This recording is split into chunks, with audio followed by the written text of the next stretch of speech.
moving on, we wanted to talk about Prince Harry. Speaking on his dad's cancer. Now, we talked about this on the last edition a little bit. For those of you guys who don't know, Prince Harry is a British prince. He stepped down. He married a mixed race American black woman, and they received a whole bunch of lashbacks. She, in her own respects, was an actress, already revered to a certain extent, and she experienced bouts with mental health. She experienced all this trollery, this abuse while she was living in Britain when she got engaged to this royal family, and a lot of it was wrapped up in racism. It still is there. If you just Google Meghan Markle's name, you'll just see all this smear campaign and absolute terrible nastiness. But anyway, recently King Charles was diagnosed with cancer, and you guys know that King Charles was basically in line for the throne for such a long time. His mother, Queen Elizabeth II, was, I think, the longest reign, if not one of the longest, the longest reign in British history. So there was a lot leading up to that, you can imagine, and now he's been diagnosed with prostate cancer. When there was this falling out, when Meghan Markle was having her troubles with the royal family, and she asked for help. She asked for help because she was experiencing mental health consequences of all of this smearing and racism and backlash that she was receiving, unrightfully, unjustly so, right?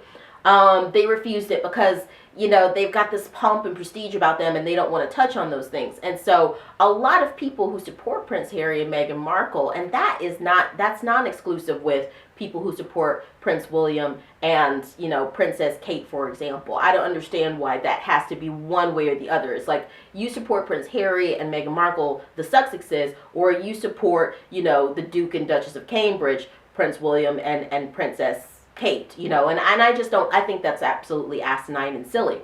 But that basically just gives you some background that there's some family drama here. It's just like what we were just talking about with, Kim Kardashian and not to compare them to the royals, but just to show with Kim Kardashian and Kanye West and North, you've got a child here who was a child of divorce, who was a child of, coming through some struggles, some early life adversities. And that's not just, restricted to those of us who were middle class and lower middle class, or working class. This also happens with, royalty, with celebrities, and that's just to say that they're not excluded. And so there's some contention there. There's some tenseness there between, Prince Harry and his family back in Britain, the royals back in Britain, and, trying to merge these two families that he's formed. He's got these two, appearing white, yes, but mixed race kids. And so they've received different treatment. And so the royal family has pretty much made it very clear that they just don't want Meghan around. And maybe they take it from the stance of they don't want scandal, but it reads as racism. It reads as, not being accepting and coming into these new times that we exist in. And so Prince Harry essentially chose his family. He essentially said, hey, I'm stepping down. They both stepped down as senior royals. They renounced their duties. They would still follow on their humanitarian causes, but they were like, hey, we're choosing our family. So they moved to California, and their two kids, they're in California now. And the family, they're in California. Still traveling, of course, still doing all of their things.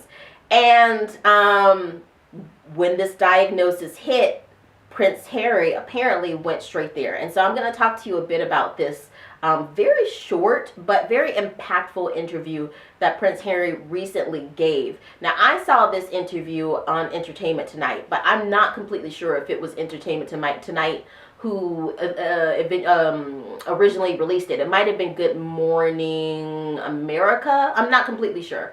But I saw this coverage just yesterday, I think, on Entertainment Tonight. And the first question was like, how did this go down?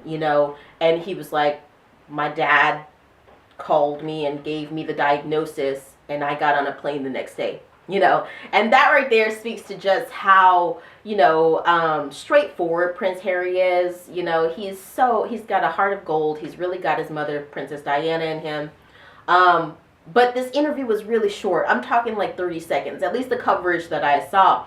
But there was so much said in that. That was like the first question. How did this go down?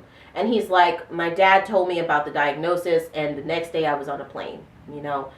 Meghan didn't go with him. And I think Meghan has really put down her stance of like, I'm not dealing with that, you know, until basically I know that my heart is safe, you know, my heart is safe, that I know that I'm being listened to, that I'm being heard, that I'm being seen.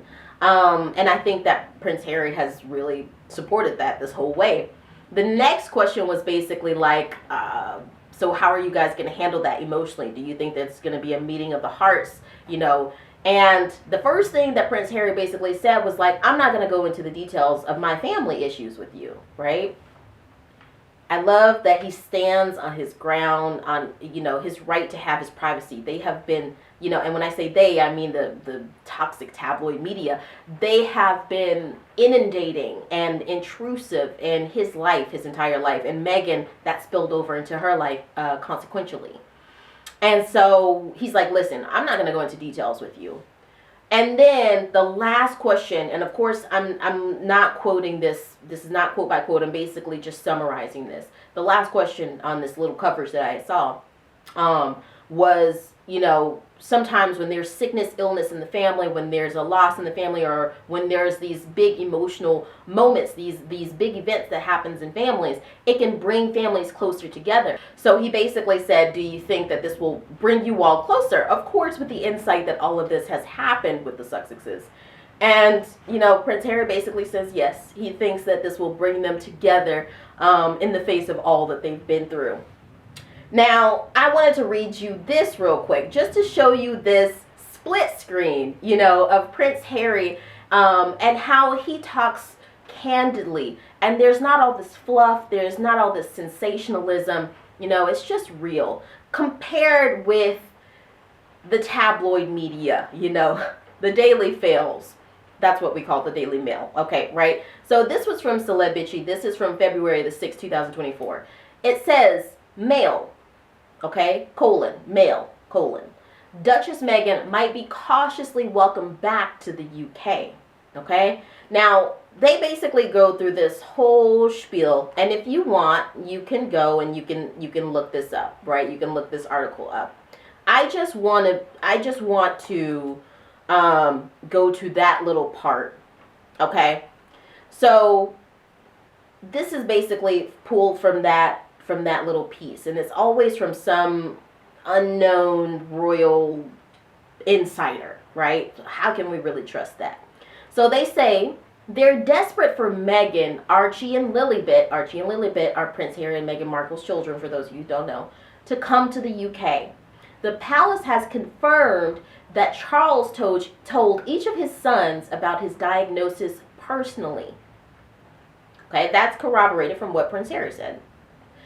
Harry announced that he is flying home to London immediately. Now note that this is before the interview that we just talked about. But I really want you to really just pay attention to tone here, though. Will his children soon join him, as the king and queen would surely hope? One senses that even Meghan might be cautiously welcomed. Charles did, after all, walk her down the aisle. I will leave it there, guys. Let me know what you think of this. You know, last word here on this before we move on. I think that, you know, when we talk about this article that I found on baby boomers actually being more narcissistic than millennials, and this is all in love, you know, this is not hate-filled in any way, because we know what real hate looks like. And in 2024, with social media, we know what real hate looks like. This is not in hate. But I think for our older geriatric loved ones, and even for some young ones, but oftentimes in 2024, for our older geriatric loved ones, it's very, very hard to admit, I was wrong, okay? I was wrong. And that's where I'm going to leave it. That's my thoughts on that, but I would love to know what you guys think. Next